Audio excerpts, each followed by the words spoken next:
오늘 말씀 제목은 인간을 중심한 무형실체 세계와 유형실체 세계, 오늘 첫 번째 공부하는 시간을 갖고자 합니다. 오늘 말씀 제목이 뭐라고요? 인간을 중심한 무형실체 세계와 유형실체 세계, 오늘 그 첫 번째 시간이 되겠습니다. 자 보시면 피조 세계는 하나님의 이성성상을 닮은 인간을 본으로 하여 창조되었기 때문에 피조 세계에는 인간의 몸과 같은 유형 실체 세계만 있는 것이 아니고 인간의 마음과 같은 무형 실체 세계가 또 있다, 이렇게 정의하고 있습니다. 자, 내용이 이해되십니까? 자, 다시 한번 천천히 보겠습니다. 피조 세계는 하나님의 이성성상을 닮은 인간을 본으로 하여 창조되었기 때문에 피조 세계에는 인간의 몸과 같은 유형실체 세계만 있는 것이 아니고 인간의 마음과 같은 무형실체 세계가 또 있다, 이렇게 분명하게 정의를 하고 있습니다. 자, 피조 세계는 하나님 이성성상을 닮은 인간을 본으로 해서 창조했다라고 설명하고 있습니다. 이 내용이 뭐죠? 자, 보시면 피조 세계는 보세요. 하나님의 이성성상을 닮은 인간을 본으로 하여 창조되었다. 하나님께서 창조를 왜 하셨다고요? 기쁨을 누리시고자 창조를 하셨습니다. 기쁨을 누리시려면 대상이 있어야 되는데 그 대상으로 하나님 형상대로 지은 인간, 아들, 딸을 먼저 구상을 하시고 그 아들, 딸을 위한 환경을 쭉 먼저 창조하시고 마지막에 하나님 형상대로 사람을 창조하시되 남자와 여자를 창조하셨습니다. 자, 하나님을 표현하자면 이렇게 표현할 수 있어요. 이렇게 이성성상의 하나님, 공부했죠? 하나님 이성성상 공부했습니다. 하나님 모습 이성성상의 하나님, 성상과 형상, 양성과 음성의 이성성상의 중화적 주체로 계시는 분, 하나님의 모습을 그대로 전개한 것이 창조입니다. 하나님의 모습을 그대로 전개했어요. 이렇게 플러스와 마이너스 이렇게 설명을 하고 있는 거고. 자, 그래서 원래 이렇게 하나님에 대한 모습을 설명하고 있습니다. 이 하나님의 모습을 상징적으로 전개해 놓은 것은 피조만물 세계인 거고, 하나님의 모습을 구체적으로 형상화시켜서 창조한 게 누구라고요? 인간입니다. 인간을 하나님의 기쁨의 대상의 주인공으로 먼저 구상을 하시고, 인간을 위한 환경부터 창조를 하시고 마지막에 하나님의 형상대로 사람을 창조하셨습니다. 피조 세계는 하나님의 이성성상을 닮은 인간을 본으로 하여 창조하였다. 인간의 모습, 하나님의 모습을 보여줘라. 인간의 모습으로 보여주면 됩니다. 예수님의 제자가 하나님을 보여주면 믿을게요. 예수님 대답이 뭐예요? 나를 봤으면 하나님을 본 거야. 아버지가 내 안에, 내가 아버지 안에 있는 것을 모르겠느냐? 예수님 누구의 형상이에요? 하나님의 형상입니다. 하나님의 형상. 자, 사람은 어떻게 지음받았죠? 보이지 않는 마음이 있고 몸이 있어요. 이중구조로 지음받았습니다. 누구 닮아서? 하나님을 닮아서. 이렇게 피조 세계는 하나님의 이성성상을 닮은 인간을 본으로 하여 창조하였기 때문에 인간을 본으로 해서 창조를 하셨다는 얘기입니다. 피조 세계는 그래서 인간을 본으로 하여 창조하셨기 때문에 피조 세계에는 인간의 몸과 같은 유형 실체 세계만 있는 것이 아니고 뭐예요? 인간의 마음과 같은 뭐도 있다? 무형 실체 세계도 있다, 이렇게 설명하고 있습니다. 이해되십니까? 아주 그냥 간단한 말로 보이는 게 다가 아니란 얘기예요. 자, 원리에서는 하나님의 창조를 이렇게 설명합니다. 하나님의 모습을 전개했다. 이게 상징적인 실체 대상으로 피조 만물 세계, 형상적, 구체적으로 형성한 게 인간이 이렇게 설명하고 있습니다. 자, 인간을 본으로 해서 창조한 피조 세계이기 때문에 인간의 몸과 같은 유형 실체 세계만 있는 것이 아니고 뭐도 있다? 인간의 마음과 같은 무형 실체 세계도 있다, 이렇게 정의를 내리시는 겁니다. 이해되십니까? 자, 현대 물리학에서는 어떻게 우주를 설명해요? 빅뱅으로. 종교에서는 하나님께서 창조를 하신 거고, 물리학에서는 뭐예요? 우주가 시작이 된 겁니다. 어디서 시작이 됐어요? 요 점에서 빅뱅이 이제 과학이 눈부시게 발달해가지고 지금 뭘 밝혔어요? 우주의 시작점을 밝힌 거예요. 약 138억여 년 전에 작은 점에서 어마어마한 폭발이 있었다는 거 아니에요. 빵 터져서 이렇게 전개가 됐다 이제. 그래서 지금도 우주는 어떻게 하고 있어요? 팽창하고 있다. 계속. 얼마나 센 폭발이면 계속 팽창을 하냐 이거죠. 자, 이 점에서 우주가 시작이 되었다라고 얘기합니다. 그래서 우주를 구성하고 있는 힘 네 가지가 뭐라고 그랬죠? 양력, 강력, 전자기력, 중력. 네 가지의 힘이 우주를 만들고 있어요. 그래서 모든 존재는 혼자 존재할 수 없습니다. 모든 물질을 이루고 있는 가장 기본 단위를 원자라고 하는데, 양성자가 플러스로 있고 전자가 주변을 돌아요. 하나님 이성능상 플러스 마이너스 주고받죠. 주고받으면서 존재한다라고 설명하고 있는 거고, 물리학에 설명하는 거예요. 혼자 존재할 수는 없다. 계속 주고받고 있다. 이렇게 얘기하고 있습니다. 우주를 쭉 봤더니 뭐라고 얘기했냐면, 현대 과학으로도 밝히지 못하는 암흑 물질과 암흑 에너지라는 게 있다 이거야. 뭔지는 몰라요. 관측이 안 돼. 빛도 광자라고 하는 이 물질이거든요. 보여. 근데 우주를 봤더니 뭔지는 모르겠는데 있어. 꼭 뭐와 같아요? 마음과 같은 얘기를 합니다. 이렇게 굳이 제가 억지를 끌어 맞추는 게 아니라 들어보면 비슷해요. 비슷합니다. 자, 나는 마음이 없다. 마음이 없는 사람 있습니까? 마음을 본 적 있다. 본 적이 없어요, 마음을. 근데 마음이 있어요, 없어요? 있다 이거야. 마음이 있어요. 우주도 우주를 구성하고 있는, 예를 들어 지구가 됐던 태양이 됐던 뭐 달이 됐던 목성이 됐던 토성이 됐던 뭐가 됐든지 간에 물질로 되어 있습니다. 수소 원자, 뭐 헬륨 이런 거 들어보셨죠? 물리학 시간 옛날 저도 한 고등학생 때 보면은 화학 물리 보면은 원소 기호 있어요. 보면은 뭐 수소 원자, 뭐 산소 원자 뭐 다 있습니다. 그걸로 다 우주가 되어 있는데 그 비중이 5%밖에 안 돼요. 5%밖에 안 돼. 암흑 물질이라고 하는 것이 25% 차지해요. 암흑 에너지가 70%를 차지해요. 눈에 보이는 이 물질이 5% 차지해가지고 100%를 얘기합니다. 우주가 이렇게 돼 있다 이거. 요 두 개는 모르겠어. 뭔지 모르겠어. 이상한데 이거. 뭐지 이거? 얘는 더 모르겠어. 희한하네.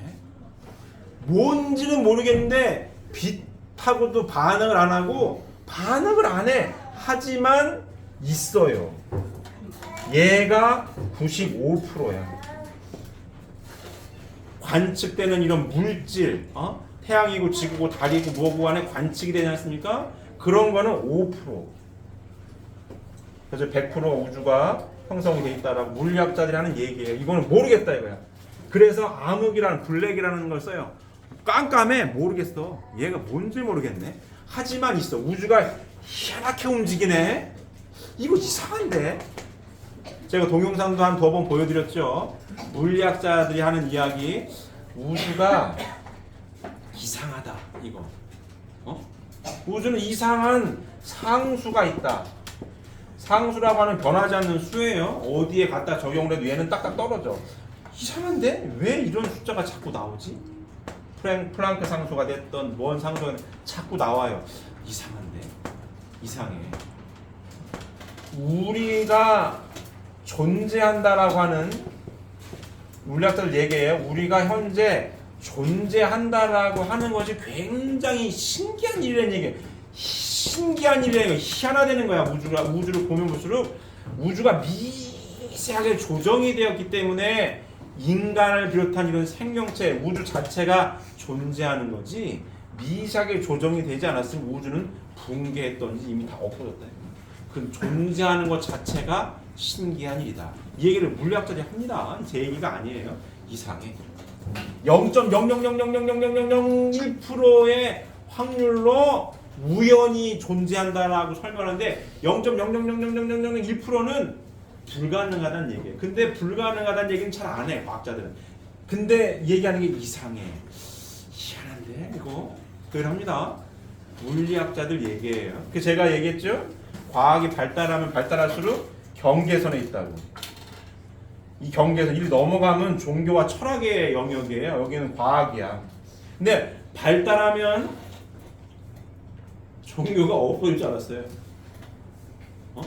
공산주의자들이 얘기했으면 약 100여 년 전에 과학이 발달해서 달나라 별나라 가면은 하나님 저 달나라 별나라 하늘에 떠 있는 줄 알았는데 우리가 못 가니까 모르는 거지 가서 보면은 안 믿을 거야 얘기했거든요. 달나라 별나라만 가요. 근데 과학이 눈부시게 발전하니까 요로 뭐라고 해요? 이상한데? 이 우주가 이상하네? 야 이거 희한하네? 자꾸 얘기를 하는 거예요. 이상해.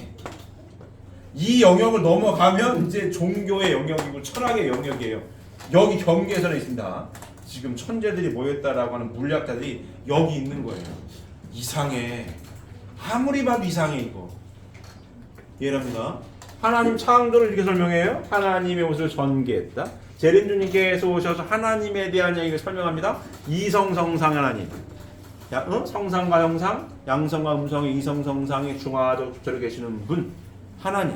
하나님의 모습을 전개한 게 창조다. 하나님의 모습을 닮았다. 피조만물 세계는 상징적으로 하나님을 표현한 거고 하나님의 모습을 구체적으로 표현한 게 인간이다.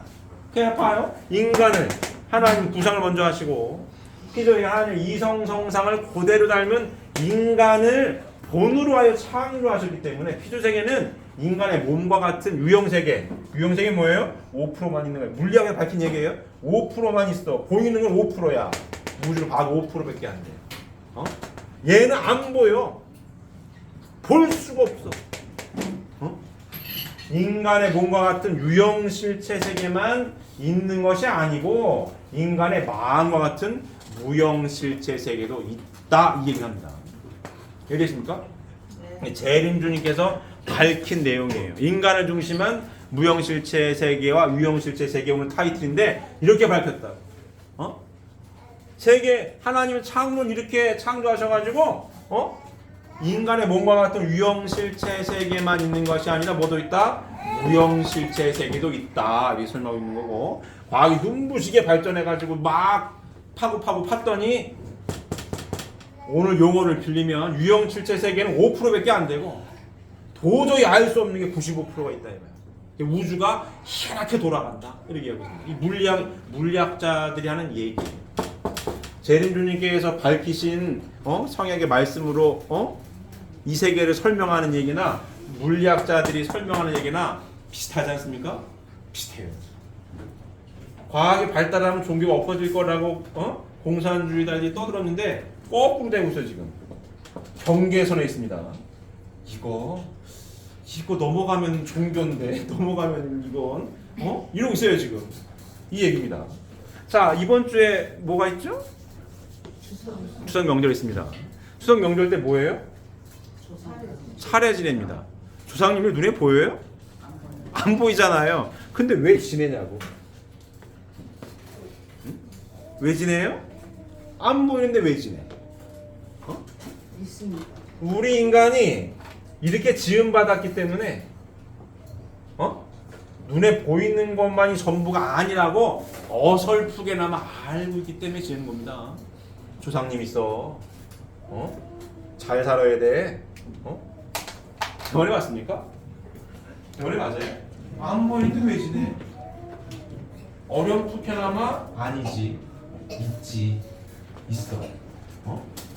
인간만이 알고 있는 거예요. 동물들이 제사 지낸다는 얘기 들어보셨어요? 식물이 제사 지내는 얘기 들어보셨어요? 없어요.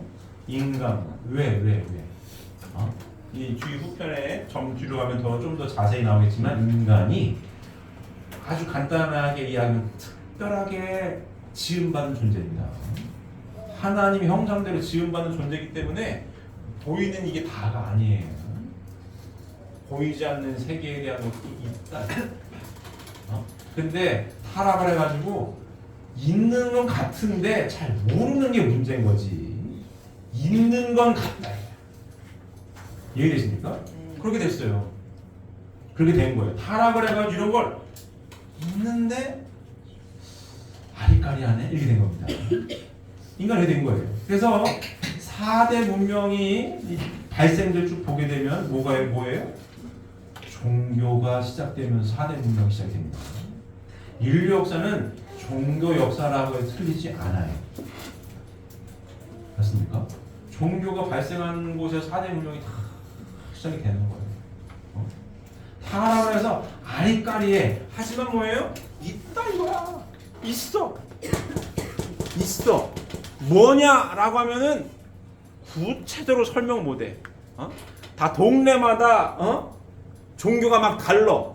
하지만 종교마다 이 신에 대한 설명과 표현이 달라요. 하지만 그냥 퉁치면 통 털으면 뭐다? 있다 이거야. 보이지 않는 세계가 있다. 이 종교의 세계입니다. 인류 역사가 시작된 건 그렇게 시작이 된 거예요. 4대 문명도 그렇게 쭉 왔어.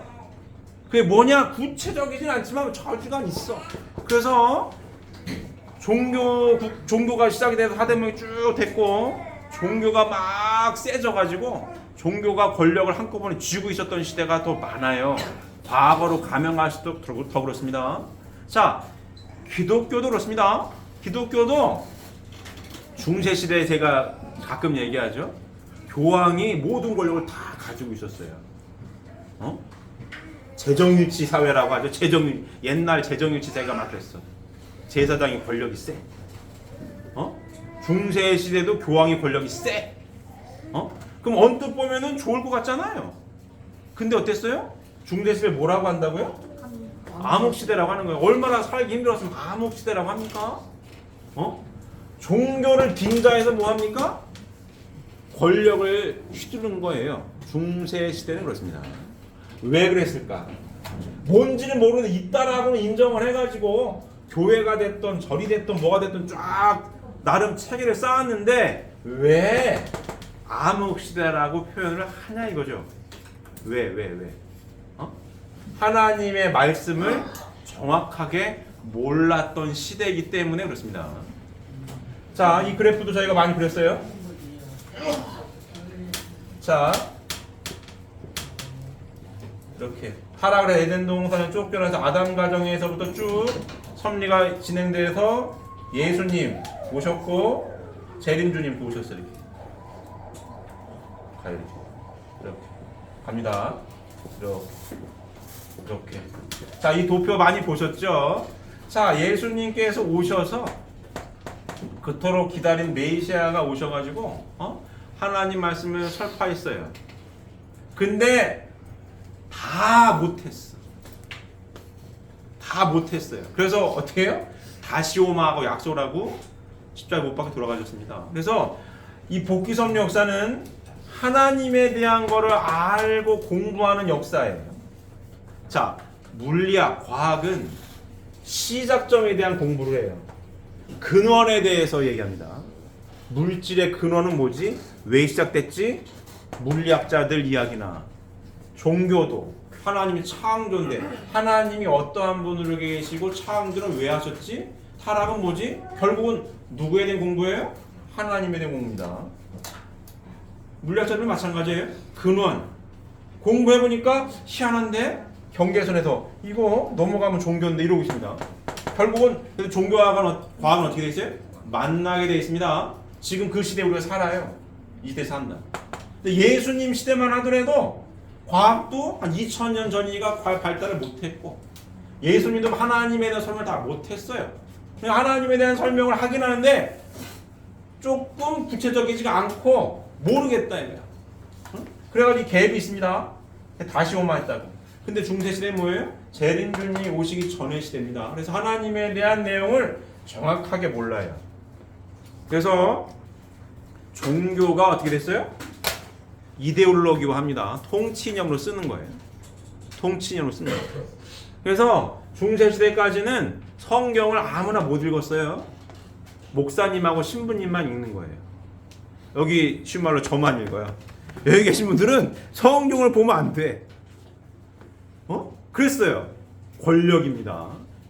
그래가지고 어마어마해. 야, 너 마녀야? 그럼 화형. 이렇게 됩니다. 저 이단이야? 잡아 죽여버려. 이렇게 됩니다. 그렇게 됐어요. 말씀을 뭐예요? 권력화했죠. 권력화.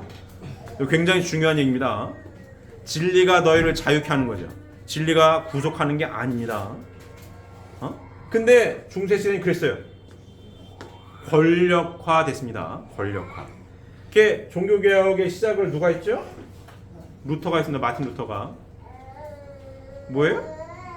핵심 내용은 뭐예요? 오직 성경으로만. 왜 목사님만 읽냐 이거야. 다 읽어야지. 이게 된 겁니다. 성경을 다 읽게 했어요. 이게 쭉 합니다.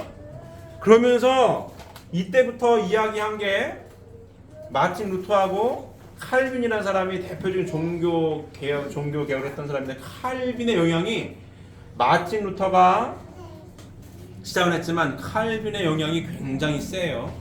그 사람이 얘기한 게 뭐냐? 잘 보세요.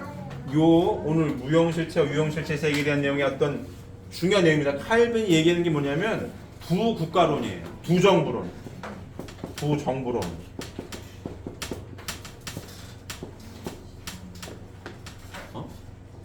부정부론.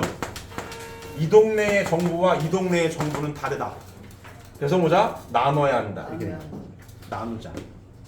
왜? 종교의 자유가 있어야 되는데 종교가 다 권력도 쥐고 다 있으니까 막 이단이라고 막 잡아 죽이고 막 뭐라고 하니까, 국가 권력은 여기에 있는 거고 종교는 여기 있는 거니까 서로 뭐 하자? 타치하지 말자. 나누자 그랬어요. 나누자. 이게 두정부론입니다. 서로 간섭하면 안 된다. 동네가 달라. 간섭하지 말자. 그래야 왜 칼빈이 왜 했을까요? 종교의 자유를 위해서. 신앙의 자유를 위해서. 야, 동네가 다른데 왜 터치해? 나눠야 돼. 터치하지 말자. 그래야 신앙의 자유가 있지 않겠니? 이렇게 해가지고 이렇게 된 거거든요. 이 칼빈의 두정부론이 지금까지 고착이 되어서 이어져서 내려오고 있습니다. 그래서 지금은 재정일치 국가가 없죠. 거의 없습니다. 국가는 그냥 정치인들이 하는 거고, 종교는 종교인들이 하는 거예요. 터치를 안 해요. 터치를 안 해요. 터치 안 하는 게 당연한 것처럼 생각이 되어졌는데, 재림주님께서 오셔서 밝힌 이 성약의 말씀 뭡니까? 나뉘어 있긴 하지만 뭐예요? 나뉘어서는 궁극적으로 우리가 삶을 살아가는 데 있어서, 인생을 살아가는 데 있어서 나뉘어서 생각을 해서는 뭐 어떻게 할 수 없다? 행복할 수 없다는 거예요. 어떻게 몸과 마음이 나뉘어가지고 행복할 수 있냐, 이 얘기를 하는 겁니다. 근데 칼빈의 종교개혁 이후로 많은 사람들이 나뉘어서 생각을 많이 해요. 이렇게. 종교 댕기는 사람은 댕기는 거고 나는 안 믿어요. 그렇게 된 거거든요. 근데 옛날에 뭐죠? 중세 시대는 안 믿는 사람이 어디 있어요? 다 믿는 거 다. 100% 교회 다 댕겨. 근데 암흑 시대라고 얘기했거든요. 왜? 하나님 말씀을 잘 몰라서. 이걸 권력화했기 때문에.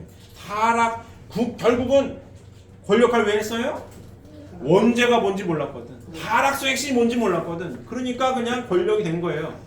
근데 재림주님 오셔가지고 밝힌 내용은 뭐예요? 하나님에 대한 근본과 타락이 무엇인지, 복귀에 대한 내용을 밝혀가지고 타락성을 잘라버리고 원죄를 청산해야 된다, 이 얘기를 하시는 거거든요. 그래서 밝힌 내용이, 야, 나눠서 생각을 해가지고는 뭐 할 수가 없다. 인생이 행복해질 수가 없어. 이 얘기를 하는 겁니다. 이해되십니까? 부정부론 이후로는 여기 있는 모든 학생들도 다 그렇게 나뉘어서 생각을 해요. 다른 거지 뭐. 이 생각, 땅바닥에 듣고 사는 거니까 뭐 여기 이 동네는 잘 모르겠는데, 그리고 여기는 뭐 관심 있는 사람만 있고 없는 사람 할 수 없는 거, 이렇게 생각을 하는 거거든요. 그렇지가 않습니다. 하나님 창조는 뭐다?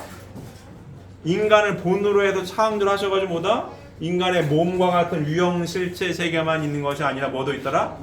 무형실체 세계도 있다. 이해되십니까? 이해되십니까? 이게 오늘 내용의 핵심 내용이에요. 이와 같다. 그래서 재림준이 보셔도 어떻게 나눠서 생각하지 말아야 된다 이 얘기인 거예요. 인간이 몸마음이 분리될 수 없는 것처럼 나뉘어서 생각하면 안 된다라고 하는 이야기를 하고 있는 겁니다. 자, 다음 보시게 되면 무형 세계는 우리의 생리적인 오감으로는 감각할 수 없고 영적 오감으로만 감각할 수 있는 세계이다. 이 유형, 무형 두 세계를 합친 것을 천주라고 부른다. 이렇게 천주라고 부른다. 자, 무형 세계는 우리의 생리적인 오감으로는 감각할 수 없고 영적 오감으로만 감각할 수 있는 보다 실제 세계이다. 진짜 있다는 얘기예요. 자, 영적으로 예민한 사람이 있고 영적으로 둔한 사람이 있습니다. 하지만 영적으로 둔한 사람도 속 사람이 없는 게 아니에요. 있습니다. 자, 영적으로 예민한 사람들은 무형 세계에 대해서 생리적 오감으로는 모르고 영적 오감이 열려가지고 보이지 않는 세계를 보는 사람도 있고, 냄새 맡는 사람도 있고, 듣는 사람도 있어요. 맞아요. 있습니다. 네. 그런 게 어딨냐? 있어. 냄새만 보고 다. 그런 게 없다라고 하면은 이 점집이 다 없어져야지. 무당이나 실업자가 돼야 됩니다. 근데 왜 안 되냐? 가면 신기하게 맞추거든. 신기하게 맞춰요. 드라마나 영화에도 많이 보셨죠? 맞춰. 막 점친다고 뭘 해. 뭐 애기 동자가 오든 뭐 누가 오든 왔다 이거야. 와가지고 바람 났구만 뭐 이거 합니다. 어떻게 알지? 뭐 이런 거거든요. 누가 알려주는 거? 얘 알려주는 거예요. 뭐 어떻게 알려주는데? 그리고 그렇게 무슨 그렇게 직업적으로 하는 사람이 아니어도 꿈도 꾸기도 하고, 그죠? 느낌 이상하기도 하고 그러지 않습니까? 그럼 꿈을 꾸어가지고 뭐니 벌 같으면은 이거 안 될 것 같아. 가지 말아야지. 그런 경험 있습니까 없습니까? 있어요. 안 갔더니 안 가길 잘했다. 갔는데 사고가 나고 막 그래요. 뭐예요? 생리적 오감으로 감각할 수 없는 무형 실체 세계가 있답니다. 있다 이거예요. 영적 오감으로 감각할 수 있는 세계가 있어요. 이 두 세계를 합친 것을 뭐라 부른다고요? 천주라고 부른다. 이게 재림준의 설명입니다. 자, 무형 세계는 주체의 세계요. 유형 세계는 대상의 세계로서 전자는 후자의 그림자와 같은 것이다. 유형 세계에서 생활하던 인간이 육신을 벗으면 그 영신은 바로 무형 세계에 가서 영주하게 된다. 동의하십니까? 예. 동의하십니까? 이런 거예요. 인생이 이런 겁니다. 무형 세계는 주체의 세계요. 유형 세계는 대상의 세계로서 후자는 전자의 그림자와 같은 것이다. 유형 세계에서 생활하던 인간이 육신을 벗으면 그 영신은 바로 무형 세계에 가서 영주하게 된다. 자, 제가 이 그림도 많이 그렸죠?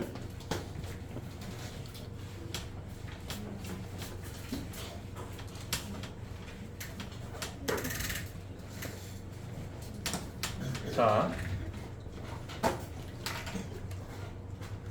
동그라미 3개 제가 많이 그렸죠. 1번, 2번, 3번. 이게 인생입니다. 이게 인생이야. 이게 인생이야. 자, 엄마 태중에서 10달. 어디를 준비하는 거예요? 2번 동그라미. 이 지상생활 100여 년을 준비합니다. 나는 어머니 태중에 있었던 적이 없다가 태어났다 이런 사람 있어요? 없어요. 없어요. 이렇게 했다고. 2번 동그라미에 100여 년 어디를 준비하는 거예요? 3번 동그라미를 준비하는 겁니다. 이 세계가 있다 이거야. 동의하십니까? 있다 이거야. 그 얘기입니다. 무형 세계는 주체의 세계요. 유형 세계는 대상의 세계로서 후자는 전자의 그림자와 같은 것이다. 유형 세계에서 생활하던 인간이 육신을 벗으면 그 영신은 바로 무형 세계에 가서 영주하게 된다. 자, 기간이 1번 동그라미하고 2번 동그라미하고 어디가 더 길어요? 2번 동그라미가 깁니다. 여기 몇 년? 몇 년도 아니 10달. 공간도 어디가 더 커요? 2번 동그라미가 큰 거예요. 1번 동그라미와 2번 동그라미의 공간은 겹칩니다. 하지만 어디가 더 넓어요? 2번 동그라미가 더 넓은 거예요. 어디에 힘이 더 세겠어요? 2번 동그라미 영향력이 더 큰 거예요. 그럼 2번 동그라미보다 3번 동그라미가 더 크지 않습니까? 어디가 더 시간이 더 길어요? 3번 동그라미. 여기는 시공간을 초월한 영원성을 띠고 있는 거고 2번 동그라미 길어야 100여 년, 120년 정도 됩니다. 어디 준비해요? 3번 동그라미로 준비해요. 이게 뭐라고요? 인생입니다. 하나님이 설계를 이렇게 해놨어요. 그런 게 어디 있습니까? 라고 하면은 방법이 없어. 인간은 주어진 존재이기 때문에 하나님 이렇게 설계를 이렇게 했어요. 설계를 이렇게 한 걸 어떡해. 이거를 벗어날 길이 없는 겁니다. 이걸 벗어나려면 1번 동그라미를 거치지 말아야 돼. 1번 동그라미를 거치지 않으면 2번 동그라미가 있을 수가 없는 거고 2번 동그라미를 거치면 3번 동그라미가 있을 수가 없는 겁니다. 그럼 이 자리에 계신 분들은 어디 있는 거예요 지금? 2번 동그라미 있는 거예요. 그럼 어딜 향해 가요? 3번 동그라미 향해 가고 있는 중인 거고 3번 동그라미를 가는데 2번 동그라미는 뭘 잘해야 된다고요? 준비를 잘해야 됩니다. 자, 어머니들은 다 경험하셨겠지만 아이 임신했을 때 어떻게 지내십니까? 조심조심 하잖아요. 왜? 준비를 우리 아들이든 딸이든 10달 동안 준비를 잘 해야 2번 동그라미에서 잘 살 거 아니에요. 건강히 잘 태어날 거 아니에요. 맞습니까? 나는 임신했는데 막 산다? 그런 엄마들은 거의 없습니다. 막 살더라도 막 살지 않아. 누가 시키잖아도 임신했으면 조심조심 합니다. 왜? 2번 동그라미가 있으니까. 그죠? 2번 동그라미가 있는 걸 아니까 조심조심 하는 겁니다. 되어났습니까? 근데 타락을 해가지고 3번 동그라미가 있는 줄 몰라. 눈에 보이는 게 다인 줄 알아요. 그래서 1번 동그라미 내가 태중에 있을 때는 엄마든 아빠든 조심조심 하는데 눈에 보이니까 3번 동그라미는 눈에 안 보이니까 뭐예요? 2번 동그라미에서 준비를 잘 안 해요. 막 살아. 에라 모르겠다 이게. 근데 생각해 보십시오. 1번 동그라미를 알고 준비를 잘했던 엄마 아빠라면 3번 동그라미가 있는 걸 안다면 어떻게 하겠어요? 잘 살겠지. 근데 타락을 해서 이거를 잘 모르겠다. 근데 재림주님께서 오셔서 어떻게 해요? 이 내용을 구체적으로 알려주셨고 설명하고 있고 저희가 그거를 공부하고 있습니다. 자, 피조세계에 있어서 인간의 위치를 보면 첫째로 하나님은 인간을 피조세계의 주관자로 창조하셨습니다. 피조세계는 하나님에 대한 내적인 감성을 갖추지 못하고 있다. 그러므로 하나님은 이 세계를 직접 주관하지 않으시고 이 세계에 대한 감성을 갖춘 인간을 창조하시어 그로 하여금 피조세계를 직접 주관하도록 하셨다. 이해되십니까? 굉장히 중요한 내용입니다.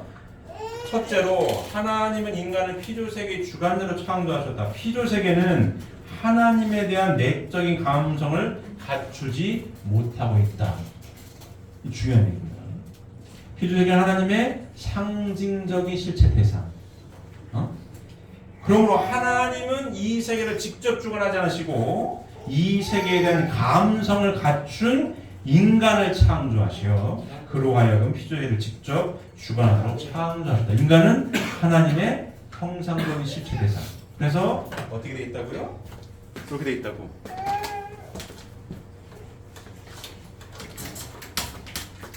자, 마음과 몸으로 돼 있어요. 자, 피조세계를 인간이 뭐예요? 이렇게 돼 있다고. 피조세계에 대한 감성을 갖춘 인간이 이 피조세계를 보고 만지고 느끼고 감성을 느껴요. 그 인간을 통해서 누가 기뻐하신다고요? 하나님이. 하나님과 교감할 수 있는 특별한 존재, 인간의 모습입니다. 인간에 보이지 않는 이 영인체가 있어서 하나님 직접 여기 피조 만물 세계, 이 피조 세계가 있다고 하면 여기를 직접 하시는 게 아니고 하나님 형상대로 사람을 창조하셔가지고 사람이 피조 만물 세계를 보고 느끼고 만족, 기쁜 희노애락의 감성을 느낄 때 하나님이 인간의 실제 성전으로 하나님이 들어왔을 때 요 느낀 거를 그대로 하나님 어떻게 하신다? 느끼신다. 이렇게 인간을 창조하셨다는 얘기입니다. 이해되십니까? 인간이 뭐예요? 굉장히 특별한 존재예요.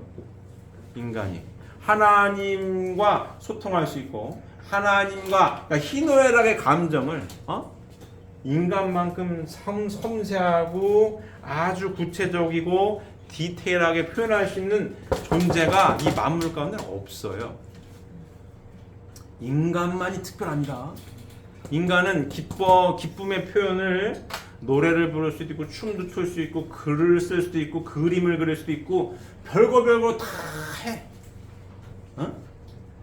김연아 선수가 한참 세계적인 스타로 날릴 때 아름답지 않습니까? 얼음 위에서 음악을 틀어놓고 거기서 스케이트 타면 막 날라서 돌고 다 하잖아요? 그럴 존재가 어디 있습니까? 인간만 있는 거예요. 만물은 그렇게 못해요. 무슨 얼음 위에서 뭘 타겠어? 음악이 어디서 나와요? 거기 돌아? 그것도 반짝반짝거리는 이쁜 옷을 입고 화장까지 해가지고 만물은 못합니다. 인간만 하는 거예요. 누구 닮아서? 하나님을 닮아서 하나님이 그렇게 느끼고 싶은 거예요. 예술 세계는 인간만 있는 겁니다. 동물도 기쁘면은 뭐 짝짓기 할 때 뭐 울기도 하고 뭐 이렇게 날개짓도 하고 허겁지. 근데 뭐예요? 그 시기에만. 그 시기에만 합니다. 인간은 360을 예술 세계에 살라고도 살아. 기쁘고 좋은 거예요. 그래서 하나님께서는 피조 만물 세계를 직접 뭔가 하지 않으시고 하나님은 뭐예요? 피조적인 하나님에 대한 내적인 감성을 갖추지 못했기 때문에 인간이 이 피조 만물 세계를 보고 느끼고 좋고 기쁘고 희노애락의 감정을 하나님 인간을 통해서 느낄 수 있게끔 하나님께서 창조를 하셨다는 얘기입니다. 이해되십니까? 그래서 인간이 뭐예요? 첫째로 하나님 인간을 피조 세계의 주관자로 창조하셨다는 얘기입니다. 피조 세계를 주관하면서 그 모든 감성을 하나님이 느낄 수 있도록 이렇게 창조를 하셨다는 얘기입니다. 이해가 되십니까? 첫 번째 내용이고, 자, 유형 세계를 주관할 수 있는 육신과 무형 세계를 주관할 수 있는 영인체로 구성된 인간은 유형, 무형 두 세계를 모두 주관할 수 있다. 피조 만물 세계의 주관자로 창조하셨기 때문에 인간은 어때요? 유형 세계를 주관할 수 있는 육신과 무형 세계를 주관할 수 있는 영인체로 구성된 인간은 유형, 무형 두 세계를 모두 주관할 수가 있다 해요. 있다. 근데 타락을 해가지고 이 3분 동그라미에 있는 걸 몰라요. 하나님이 어떤 분이신지도 모르고 인간을 왜 창조하셨는지도 모르고 인간의 위치를 몰라요. 피조 만물 세계 무형 세계와 유형 세계를 주관할 수 있는 주관자로 창조를 하셨음에도 불구하고 타락을 해가지고 그걸 몰라 까먹었어요. 그래서 뭐예요? 귀신을 무서워한다. 쉬운 말로. 눈에 보이는 건 괜찮아. 안 보이는 귀신을 무서워해요. 잘 몰랐습니까? 무서워해. 왜? 내가 타락을 해가지고 내 위치를 잃어버렸어요. 유무형 실체 세계, 유형 세계, 무형 세계를 주관할 수 있는 주관자의 입장을 잃어버렸어. 그 보이지 않는 귀신 세계를 무서워하는 겁니다. 무서워할 일이 없습니다. 이 시대, 성약 시대를 살아가고 있고 하나님의 아들, 딸로 지음받은 걸 알고 있고 하나님의 아들, 딸의 위치로 반듯하게 서 있는 이 자리에 계신 여러분들은 축복받은 여러분들 이 세상의 아들, 딸들은 귀신 세계를 무서워할 일이 있다 없다? 없어야 된다고. 없어야 된다고. 내가 하나님의 아들, 딸이고 피조 만물 세계 주관자인데 귀신 세계를 왜 무서워합니까? 무서워할 필요가 없는 거예요. 천사에게 부른 영입니다. 하나님 부른 영으로 창조해서 하나님이 부른 영으로 창조했으면 나도 부를 수가 있는 거예요. 내가 하나님의 아들, 딸이기 때문에. 오라면 오고 가라면 가야지. 그런 마음의 기준이 명확해야 합니다. 이해되십니까? 네. 학생들 잘 듣고 있어요? 네. 성장한 학생 잘 듣고 있어요? 귀신 세계를 무서워할 필요가 전혀 없는 거야. 무서워야 하고 이러고 그러면 안 되지. 하나님 나를 따라 무서워야 그러면 안 되는 거지. 무서워할 필요가 없습니다. 잘 모르겠네. 그럼 열심히 말씀을 공부하면은 무서울 게 없어요. 오라고 가라고 가야지. 맞습니까? 자, 다음 둘째로 하나님은 인간을 피조 세계의 매개체 또한 화동의 중심체로 창조하셨다. 인간의 육신과 영인체가 수수 작용에 의하여 합성일체함으로써 하나님의 실체 대상이 될 때 유형, 무형 두 세계도 그 인간을 중심하고 합성일체함으로써 하나님의 대상 세계가 된다. 그리하여 인간은 두 세계의 매개체요 또한 화동의 중심체가 된다. 셋째로 하나님은 인간을 천주를 총합한 실체상으로 창조하셨다. 하나님은 나중에 창조하실 인간의 성상과 형상을 실체적으로 전개하시어 먼저 피조 세계를 창조하셨다. 영인체의 성상과 형상의 실체적인 전개로서 무형 세계를 창조하셨기 때문에 영인체는 무형 세계를 총합한 실체의 상이요 육신의 성상과 형상의 실체적인 전개로서 유형 세계를 창조하셨기 때문에 육신은 유형 세계를 총합한 실체상이 되는 것이다. 따라서 인간은 천주를 총합한 실체의 상이 되는 것이니 인간을 소우주라고 하는 이유는 여기에 있다. 맞습니다. 이해되십니까? 예. 인간이 뭐라고요? 소우주예요. 천주를 총합한 실체상이 누구다? 인간이다. 이게 인간의 정체성입니다. 정체성. 자, 근데 뭐예요? 쉬운 말로 인생이 이렇게 살아요. 인생이 어떻다? 요게 인생이다. 이렇게 삽니다. 이렇게. 내가 땅에 발을 딛고 살지만 보이지 않는 세계도 어떻다? 같이 있다. 영계라고 해가지고 저 별나라 달나라에 있는 게 아니고 어떻다? 같이 있다. 자, 동그라미 3개 1번, 2번, 3번 겹칩니다. 분리되어 있는 게 아니에요. 1번 동그라미 엄마 태중에 있을 때 10달 2번 동그라미 엄마 아빠 여기 있잖아요. 겹치는 공간 아닙니까? 2번 동그라미가 넓은 것 뿐이에요. 겹친다고. 같은 공간입니다. 3번 동그라미하고 2번 동그라미 어때요? 겹치지 않습니까? 분리된 게 아닙니다. 같이 있다고. 인생이 이와 같아요.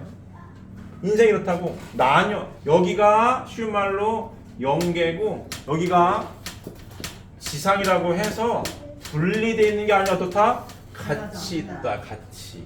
이게 인생입니다. 이 인생이. 근데 이걸 잘 모르죠. 따로 떨어져 있는 줄 알죠. 보이지 않는다라고 해가지고 여기는 딴 동네인 줄 알아. 딴 동네가 아닙니다. 같은 동네에 살고 있는 것 뿐이에요.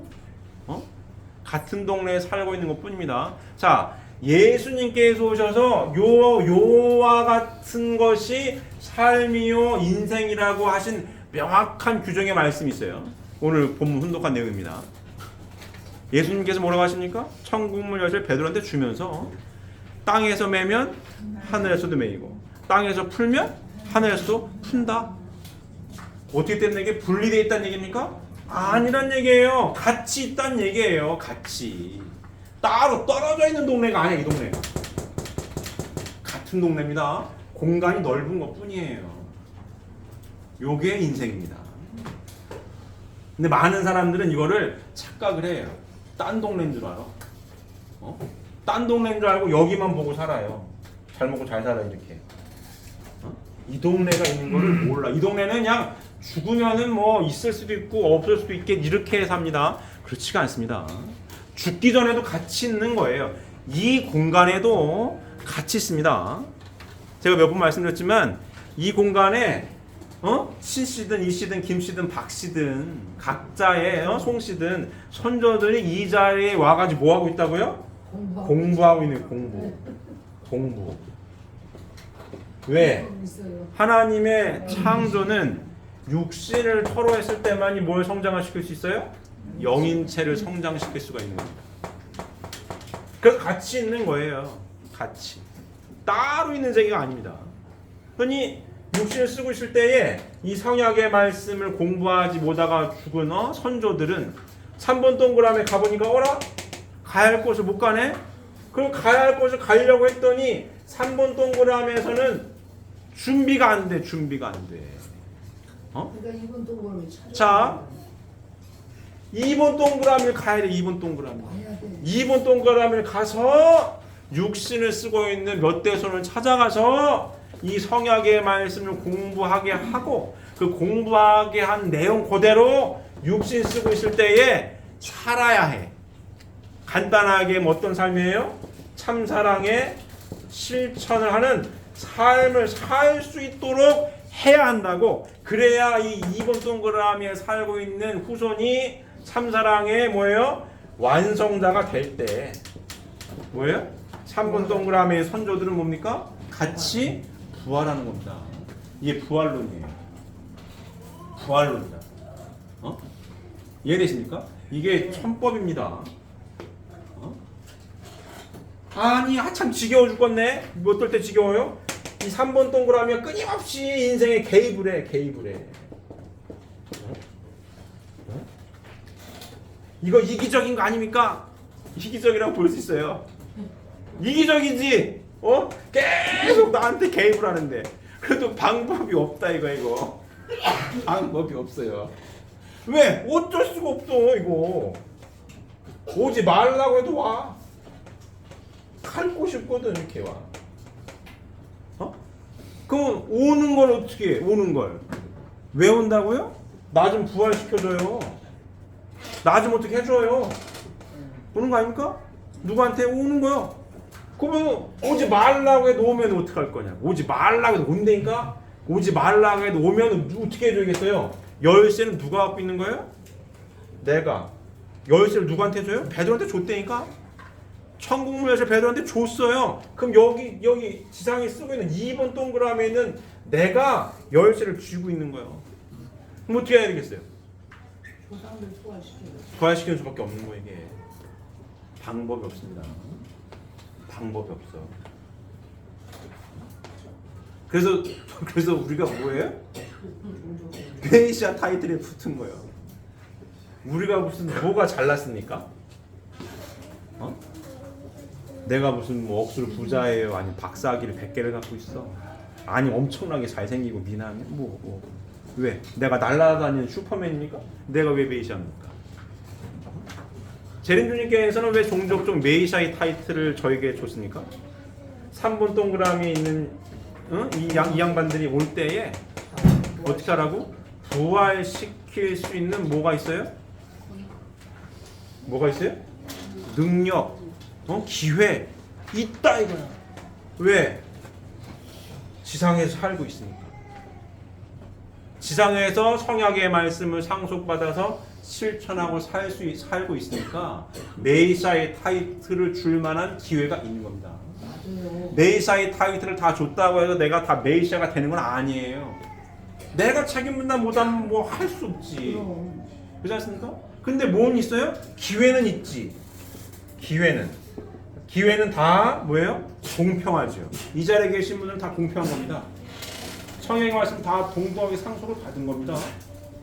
이 말씀대로 사느냐 못 사냐. 살아서 3번 동그라미에 있는 선조들이 와가지고 할 때에 참사랑을 실천해가지고 부활시켜주면 메시아인 거고, 말씀을 알고 있지만 3번 동그라미 와가지고 막 뭐라고 했는데 내가 부활을 못 시켜주면 메시아가 안 되는 거예요. 이게 이해되십니까?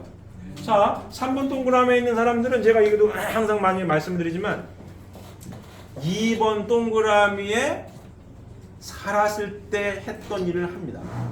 자, 똑같아요. 어머니 태중에 10달 동안 엄마가 막 바빴어요. 바쁘게 쉬운 말로 돈 번다고 뛰어댕기든 농사한다고 뛰어댕기든 바빴어.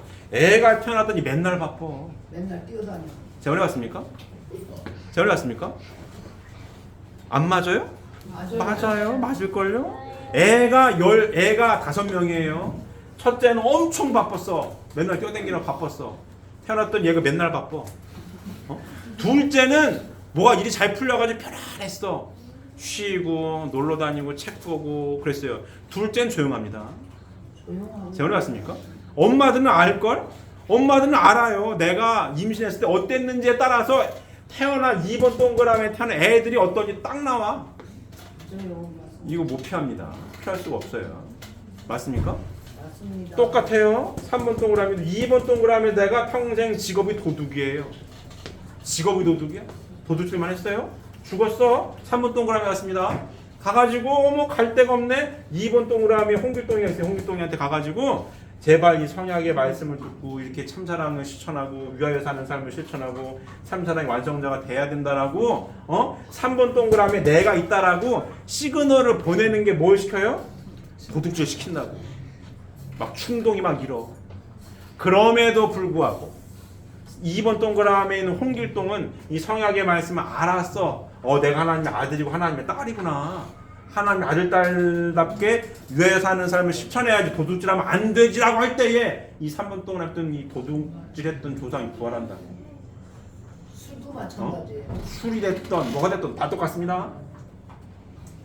중요한 얘기입니다. 중요한 얘기예요. 2번 동그라미에 사는 내가 내 마음대로 쉬운 말로 내가 정상이다 라고 장담할 수 없어요. 내 현재 모습이 정상이다? 자신할 수 없습니다. 3번 동그라미가 건들거나 조건 잡고 흔들면은 내가 정상인지 정상이 아닌지를 잘 몰라. 인간이 마음이 움직이는 대로 따라 움직여요.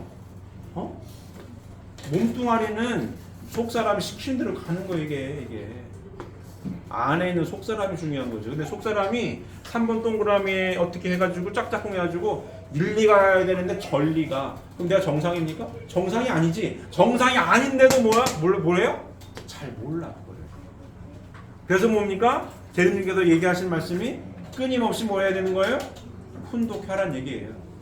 아침 저녁으로 기도해야 하고 훈독하란 얘기입니다. 일요일날 왜 이 말씀을 공부합니까?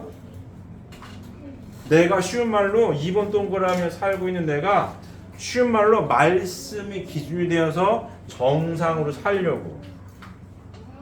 그래서 말씀 공부를 하는 거예요. 사람은 기준이 될 수 없습니다. 중요한 거. 기준은 뭐예요? 말씀입니다. 말씀이 기준이 내가 기준은 절대 안 돼 이거는. 왜? 인간은 이렇게 유무형 실체 세계를 같이 살고 있기 때문에 이 동네가 3번 동그라미가 자꾸 어떻게 하면은 인간은 일리 가야 돼 절리 가. 그럼 사람 저 제정신이 아니네 해도 본인은 제정신인지 아닌지 모른다니까. 진짜입니다. 아주 심각하면은 미친놈 소리 듣는 거고 심각하지 않고 왔다 갔다 하면은 오늘 좀 컨디션이 안 좋은가 봐. 오늘 열받았나 보지? 막 뭐라고 저렇게 막 화를 냈었네? 이렇게 되는 겁니다. 이해됩니까? 내가 정상이라고 자신할 수 없어요. 저도 정상인가 자꾸 물어요.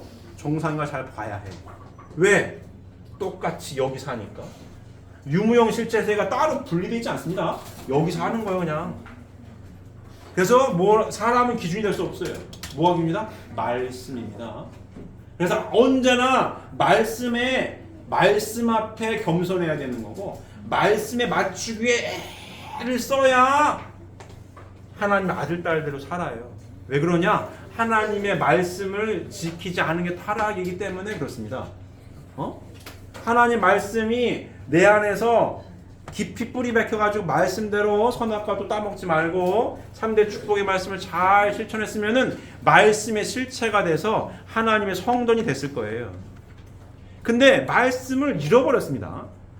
선악과를 따먹어도 안 주고 네 눈이 밝아질 거야 라고 하는 그 말에 꼬여가지고 내 눈이 밝아져? 나라고 하는 게 훅 들어오는 바람에 말씀이 내 안에서 빌렸다고. 하나님이 내 안에서 뒤로 빌렸어요. 나라고 하는 게 꽉 찼어. 나가 누구예요? 인간. 나.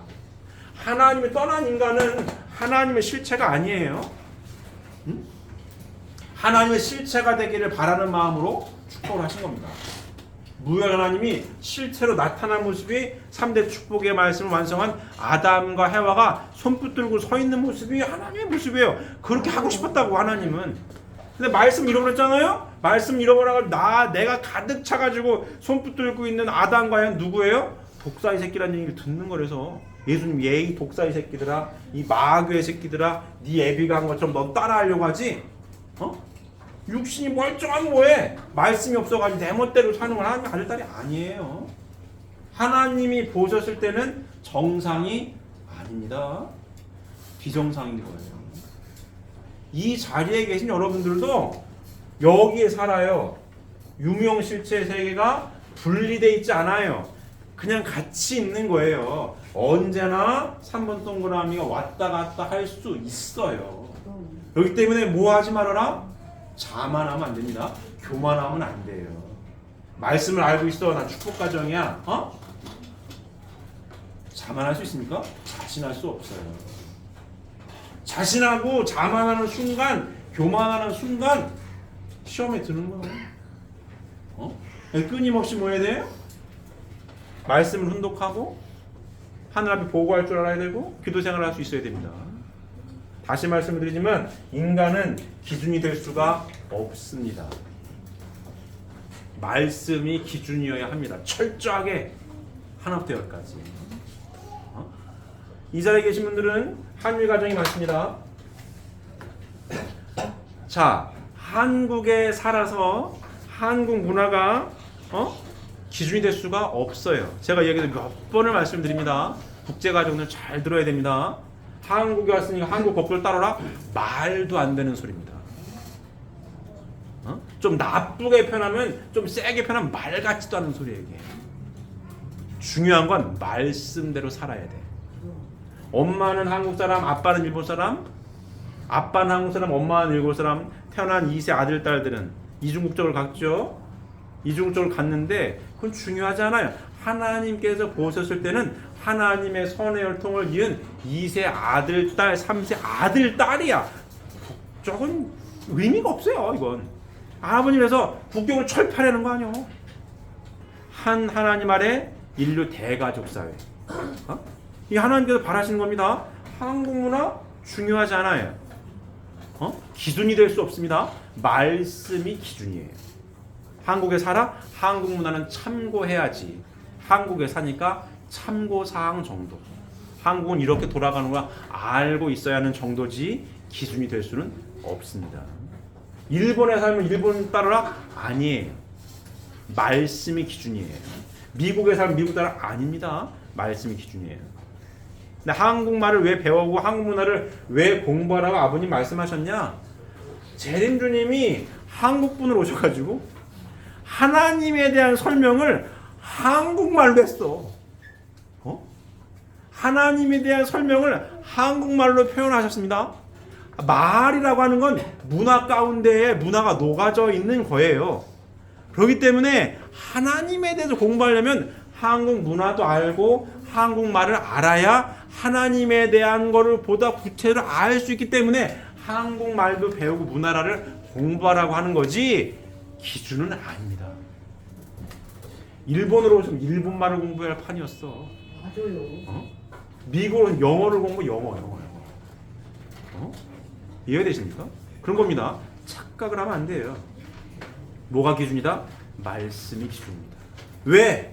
오늘 말씀드린 유무형실체 세계에 대한 내용입니다. 인간을 중심한 무형실체 세계와 유형실체 세계는 첫 번째, 다음 주에 두 번째 시간을 가질 건데 첫 번째 시간 인간이 어떻다? 뭐예요? 인간은 천주를 총합한 실체상이 되는 것이니 인간을 소우주라고 하는 이유는 여기 있다. 내가 어디 살아요? 여기 살아요. 유무형 실체 세계를 총합한 실체상으로서 소우주로서 어디 살아요? 유무형 실체 세계 동시에 사는 겁니다. 따로 떨어져서 사는 게 아닙니다. 그렇기 때문에 언제든지 이 3번 동그라미가 나에게 올 수 있는 거고 언제든지 내 마음을 흔들 수 있는 거예요. 그렇기 때문에 따로 떨어져서 산다라는 생각은 버리시고, 특히 성장하는 2세, 3세 아들, 딸들은 잘 새겨들으면 좋겠어요. 내가 학생으로서 여기 공부 잘하고 뭐 다 좋아요. 하지만 뭐다? 인생은 이런 거구나. 이 동네에만 있는 게 아니라 이 동네에 내가 지금 2세, 3세 아들, 딸로서 여기 서 있는구나. 땅바닥에 서 있는 것 같지만 뭐예요? 영계도 같이 있는 겁니다. 그와 같은 삶을 내가 앞으로 평생을 살아가는 거고, 이 동네의 영향을 어떻게 해야 돼요? 내가 말씀의 주인이 돼서 말씀이 중심이 된 말씀이 삶의 가치관을 명확하게 자리 잡아서 2세, 3세 아들, 딸로서의 가치관을 분명하게 해서 하나님의 아들, 딸로서 천주를 총합한 실체상으로서 살아야 돼요. 여러분들이 이와 같은 가치관이 명확해야 합니다. 이것만 보고 살면은 인생 살아가는 게 피곤해. 이렇게 봐야 돼요.